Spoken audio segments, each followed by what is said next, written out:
Assalamualaikum warahmatullahi wabarakatuh dan selamat sejahtera. Kami dari Kepulauan 5 ingin membentangkan kajian kami berkaitan statistik bilangan pelancong bagi negara Jepun, Itali dan Malaysia semasa pasca COVID-19 pada tahun 2019 hingga 2021. Ini merupakan ahli kumpulan kami yang terdiri daripada 4 orang ahli. Yang pertama adalah Muhammad Muhaimin, yang kedua adalah Muhammad Adam, yang ketiga adalah Muhammad Azmin dan yang keempat adalah Muhammad Syafiq. Seterusnya, kita pergi kepada pengenalan kajian ini. Seperti diketahui umum, wabak COVID-19 telah melanda dunia pada penghujung 2019. Antara sektor yang turut terjejas adalah sektor pelancongan. Ini kerana sekatan yang dibuat bagi mencegah penularan wabak ini. Larangan perjalanan dan penutupan kawasan pelancongan menyebabkan syarikat-syarikat pelancongan terpaksa menghentikan pengoperasian mereka buat sementara waktu.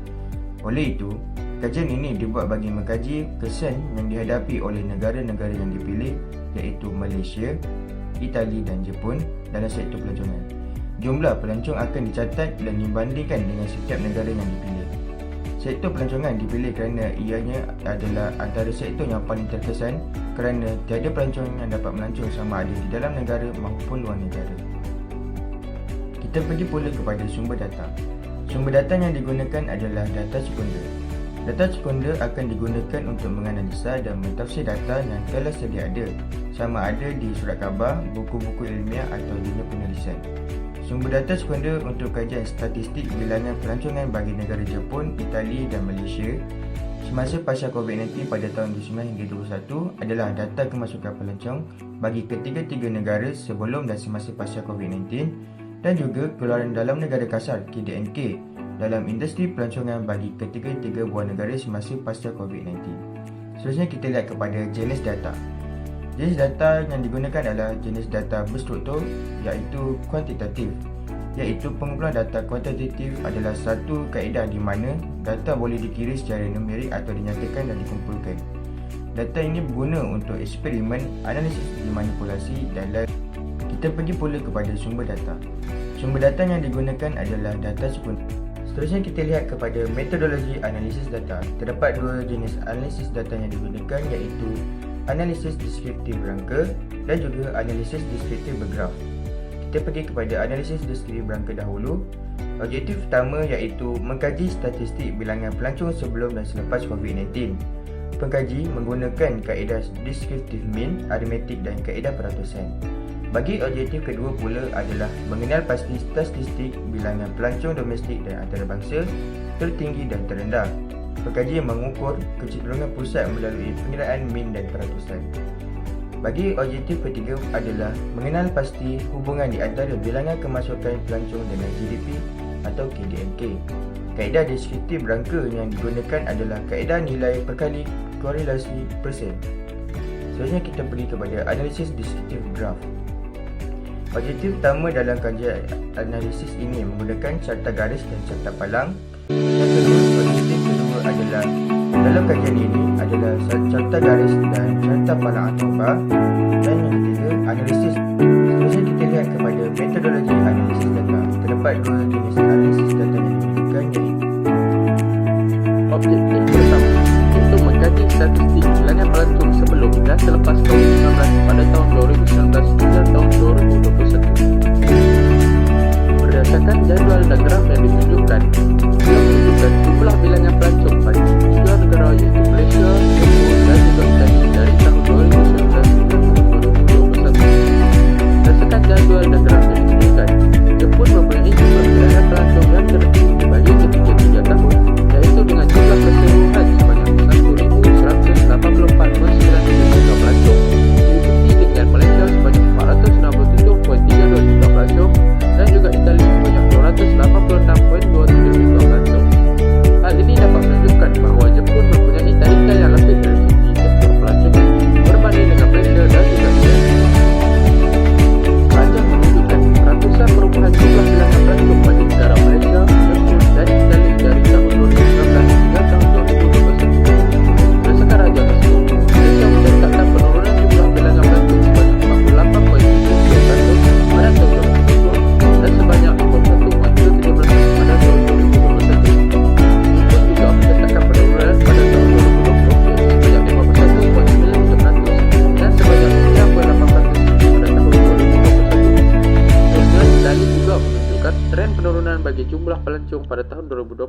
iaitu sebanyak 51.5%, dan rajah menunjukkan perbezaan jumlah pelancong sebelum dan juga selepas COVID-19 melanda. Berdasarkan data jumlah pelancong bagi ketiga-tiga negara menunjukkan penurunan yang mendadak pada tahun 2020, iaitu di mana tahun yang dilanda COVID-19. Penurunan yang berlaku hampir boleh dikatakan sebanyak 50% berbanding tahun sebelumnya, iaitu 2019. Pada tahun 2020, berlakunya penularan wabak COVID-19 menyebabkan seluruh negara di dunia terpaksa menutup sektor pelancongan bagi jaga keselamatan negara mereka. Seterusnya, saya akan menerangkan objektif yang kedua, iaitu mengenal pasti statistik bilangan pelancong domestik dan antarabangsa tertinggi dan terendah pada tahun 2019 hingga 2021 bagi negara Malaysia, Jepun dan Itali. Sekarang saya akan menerangkan tentang jadual statistik jumlah kehadiran pelancong domestik dan pelancong antarabangsa bagi negara Malaysia, Jepun dan Itali dari tahun 2019 hingga 2021. Dalam tempoh 3 tahun, iaitu 2019 hingga 2021, negara Jepun telah menyumbangkan jumlah kehadiran pelancong domestik yang paling tinggi pada tahun 2019, iaitu bersamaan dengan 587.1 juta orang dengan min bilangan pelancongan sebanyak 195.7 juta orang. Dalam tempoh 3 tahun, iaitu antara 2019 hingga 2021, Itali telah menyumbang jumlah kehadiran pelancong domestik yang paling rendah, iaitu sebanyak 34.13 juta orang bersamaan dengan min bilangan pelancongan sebanyak 11.38 juta orang pada tahun 2020. Manakala purata kehadiran pelancong antarabangsa dalam tempoh 3 tahun pula, negara Itali telah menyumbang jumlah kehadiran pelancong antarabangsa yang paling tinggi pada tahun 2019, iaitu bersamaan dengan 95.40 juta orang dengan min bilangan pelancong sebanyak 31.8 juta orang. Dalam tempoh 3 tahun, iaitu antara 2019 hingga 2021, Malaysia telah menyumbang jumlah kehadiran pelancong antarabangsa yang paling rendah, iaitu sebanyak 0.13 juta orang bersamaan dengan min pelancongan sebanyak 0.04 orang pada tahun 2019. Seterusnya, saya akan menerangkan carta garis yang menunjukkan statistik min jumlah pelancong domestik di negara Malaysia, Jepun dan Itali dari tahun 2019 hingga 2021. Carta garis menunjukkan pengurangan min jumlah pelancong domestik di negara Malaysia, iaitu sebanyak 35.81 juta orang pada tahun 2020 hingga 2021, juga menunjukkan carta garis mencerun ke bawah kerana pengurangan min jumlah pelancong, iaitu sebanyak 21.89 juta. Carta garis seterusnya juga bercerun ke bawah di negara Jepun kerana berlaku pengurangan min jumlah pelancong domestik sebanyak 97.9 juta orang. Carta garis dari tahun 2020 hingga 2021 juga bercerun ke bawah di negara Jepun kerana berlaku pengurangan min jumlah pelancong domestik sebanyak 8.4 juta orang. Carta garis terus menurun ke bawah dari tahun 2019 hingga 2020 di Itali kerana berlaku pengurangan dalam min jumlah pelancong domestik sebanyak 6.7 juta orang. Namun berlaku trend berbeza dari tahun 2020 hingga 2021 di Itali kerana berlaku peningkatan dalam min jumlah pelancong domestik sebanyak 1.01 juta orang. Seterusnya, graf garis yang menunjukkan statistik min jumlah pelancong antarabangsa di negara Malaysia, Jepun dan Itali dari tahun 2019 hingga 2021. Carta garis menunjukkan pengurangan min jumlah pelancong antarabangsa di negara Malaysia, iaitu sebanyak 8.7 juta orang dari tahun 2019 hingga 2020. Dari tahun 2020 hingga 2021 juga menunjukkan carta garis mencerun ke bawah dengan penurunan sebanyak 8.66 juta orang. Carta garis seterusnya juga bercerun ke bawah di negara Jepun dari tahun 2019 hingga 2020 kerana berlaku pengurangan min jumlah pelancong antarabangsa sebanyak 9.26 juta orang, iaitu sebanyak 10.63 juta orang. Dari tahun 2020 hingga 2021 juga menunjukkan carta garis mencerun ke bawah dengan penurunan sebanyak 1.29 juta orang. Carta garis mencerun ke bawah dari tahun 2019 hingga 2020 di Itali kerana berlaku pengurangan dalam min jumlah pelancong antarabangsa sebanyak 118.99 juta orang. Di tahun 2020 hingga 2021 juga menunjukkan carta garis terus mencerun ke bawah dengan penurunan sebanyak 3.85 juta orang.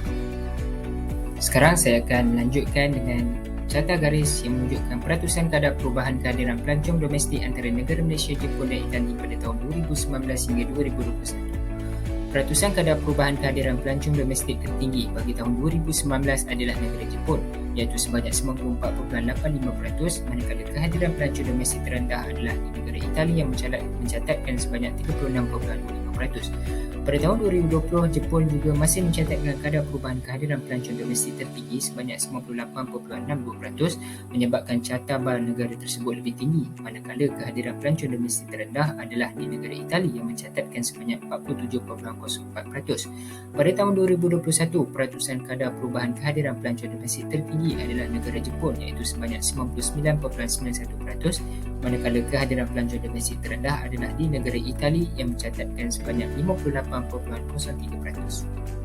Carta bar seterusnya menunjukkan peratusan kadar perubahan kehadiran pelancong antarabangsa antara negara Malaysia, Jepun dan Itali pada tahun 2019 hingga 2021.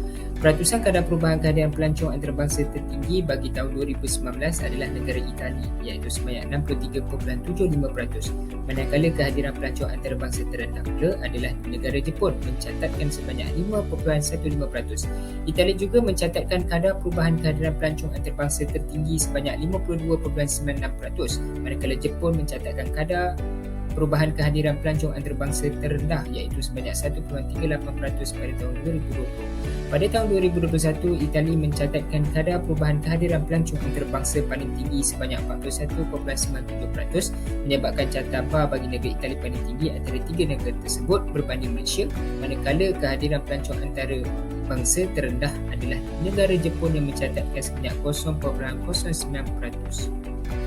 Objektif yang ketiga, menganalisis hubungan di antara bilangan kemasukan pelancong dan nilai KDNK pada tahun 2019 hingga pada tahun 2021. Berikut menunjukkan jadual bagi nilai KDNK dan perubahan jumlah bilangan pelancong bagi negara Malaysia dari tahun 2019 hingga tahun 2021. Perubahan jumlah bilangan pelancong dari 2019 ke 2020 berlakunya penurunan sebanyak 68% dari 100% ke 48.72% dan menyebabkan nilai KDNK juga menurun sebanyak 8.1% dari 11.7% ke 3.6%. Pada tahun 2020, perubahan jumlah bilangan pelancong dari 2020 ke 2021 berlakunya kenaikan sebanyak 2.65% dari 48.72% ke 51.37% dan menyebabkan nilai KDNK juga meningkat sebanyak 0.5% dari 3.6% ke 4.1%. Berikut menunjukkan jadual bagi nilai KDNK dan perubahan jumlah bilangan pelancong bagi negara Jepun dari tahun 2019 hingga tahun 2021. Perubahan jumlah bilangan pelancong dari 2019 ke 2020 berlakunya penurunan sebanyak 48% dari 100% ke 51.93% dan menyebabkan nilai KDNK juga menurun sebanyak 3.8% dari 7.3% ke 3.5%. Pada tahun 2020, perubahan jumlah bilangan pelancong dari tahun 2020 ke 2021 berlakunya penurunan sebanyak 42% dari 51.93% ke 9.8% dan menyebabkan nilai KDNK meningkat sebanyak 0.7% dari 3.5% ke 4.2%. Berikut menunjukkan jadual bagi nilai KDNK dan perubahan jumlah bilangan pelancong bagi negara Itali dari tahun 2019 hingga tahun 2021. Perubahan jumlah bilangan pelancong dari tahun 2019 ke 2020 berlakunya penurunan sebanyak 48.5% dari 100% ke 51.55% dan menyebabkan nilai KDNK juga menurun sebanyak 4.5% dari 10.6% ke 6.1%. Pada tahun 2020, perubahan jumlah bilangan pelancong dari tahun 2020 ke 2021 berlakunya penurunan sebanyak 40% dari 51.5% ke 11.67% dan menyebabkan nilai KDNK menurun sebanyak 3% dari 6.1% ke 9.1%. Berdasarkan nilai KDNK dan data jumlah pelancong bagi ketiga-tiga negara menunjukkan penurunan dari tahun 2019 ke tahun 2020 dan negara Malaysia menunjukkan peratusan perubahan yang tertinggi iaitu sebanyak 68% perubahan jumlah pelancong dan 8.1 nilai KDNK berbanding negara Jepun yang menunjukkan peratusan perubahan yang terendah iaitu sebanyak 48% perubahan jumlah pelancong dan 3.8 nilai KDNK. Bagi rumusan, antara elemen-elemen yang dipelajari oleh pelajar adalah pelajar dapat mempelajari prosedur dan proses penyusunan dan penyediaan data sebelum data dianalisis secara keseluruhan. Seterusnya, pelajar dapat mempelajari bahawa bagi menjalankan sebarang analisis data, analisis deskriptif berangka harus dijalankan terlebih dahulu bagi meringkaskan maklumat yang diperoleh daripada data. Kesimpulannya, melalui tugasan ini telah banyak mendedahkan pelajar kepada kaedah untuk mengaplikasi ilmu pengurusan dan analitik data yang dipelajari dan secara tidak langsung dapat meningkatkan kesedaran mengenai kepentingan menguruskan data di dalam sebuah kajian.